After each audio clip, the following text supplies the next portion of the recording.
एकदम खेडे। नमस्कार, सrtadaka रेसिपी धार्मिक व आध्यात्मिक चॅनलमध्ये तुमचे स्वागत आहे। 30 ऑक्टोबरला कोजागिरी पौर्णिमा आहे। तर ही कोजागिरी पौर्णिमा कशी साजरी करायची व त्याचे महत्त्व काय आहे ते मी ह्या व्हिडिओमध्ये सांगणार आहे। चला तर मग आपण या कोजागिरी पौर्णिमेचे महत्त्व जाणून घेऊया। अश्विन पौर्णिमा, शरद पौर्णिमा यालाच कोजागिरी पौर्णिमा असे म्हणतात।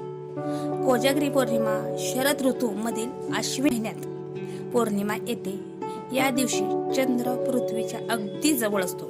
या कोजागिरी पौर्णिमेला दम्यावरचे आयुर्वेदिक औषध घेण्याची पद्धत आहे। या दिवशी घेतलेले औषध लवकर लागू पडते असे काही जणांचे समज आहे। तर या 2020 मध्ये कोजागिरी पौर्णिमा ही 30 ऑक्टोबरला आहे। तर या दिवशी आपण कोणता पदार्थ करावा? तर या दिवशी आपण जेवढे तुम्हाला जमेल एवढे दूध घ्यावे। त्या दुधात काजू, बदाम, पिस्ता, सुकामेवा, साखर सर्व पदार्थ टाकून चांगले आटवावे। कोजागिरी पौर्णिमेच्या दिवशी रात्रीच्या 12 वाजेपर्यंत जागे राहावे। असा काही समज आहे की त्या दिवशी लक्ष्मी माता कोजागृती असे म्हणत असते। कोजागृती म्हणजे कोण जागे आहे हे पाहण्यासाठी पृथ्वीवर लक्ष्मी माता आलेली असते व कोण जागे आहे त्यांना आशीर्वादही देत असते। तर लक्ष्मी मातेचा आशीर्वाद घेण्यासाठी आपण रात्रीच्या 12 वाजेपर्यंत जागे राहावे। रात्रीच्या 12 वाजता चंद्र हा मध्यस्थानावर आलेला असतो। तर त्यावेळेस आठवलेले दूध हे कोमट दूध करून चंद्राच्या प्रकाशात यावे। ते दूध ग्लासात घेऊन चंद्र हा दुधात बघावा व हे आठवलेले दूध आपण हे पिऊन टाकावे।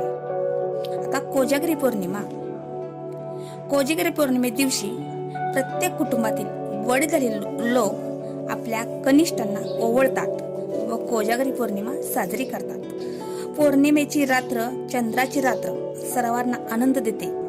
त्या रात्री चंद्राच्या प्रकाशाचा आनंद घेतात, त्यांना देवी माता भरभरून आशीर्वाद देतात असे आख्यायिक प्रथा आहे। ही कोजागिरी पौर्णिमा हा सण रात्री 12 वाजल्यापासून ते 12:39 मिनिटापर्यंत हा सण साजरा करायचा असतो। कोजागिरी पौर्णिमेला भगवान लक्ष्मी, कुबेर आणि चंद्र यांची मनोभावे पूजा अर्चा करायची।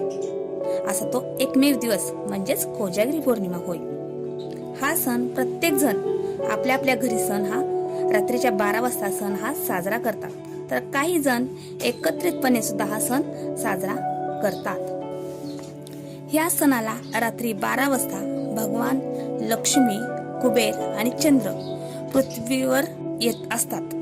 त्यांना नैवेद्य म्हणून आपण हे आठवलेले दूध हे त्यांना नैवेद्य म्हणून दाखवावे।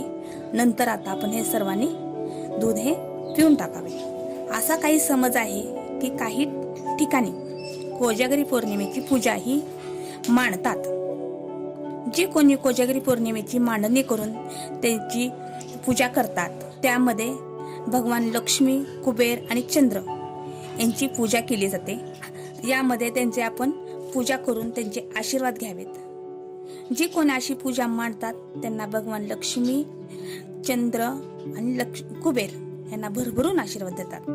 अशा पद्धतीने कोजागिरी पौर्णिमा ही तुम्ही साजरी करा व भगवान लक्ष्मी, कुबेर आणि चंद्र यांचा भरपूर आशीर्वाद घ्या व हा सण आनंदात हा सण तुम्ही साजरा करा।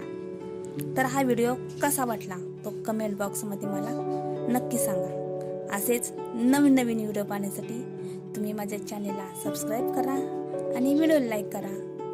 थँक्यू।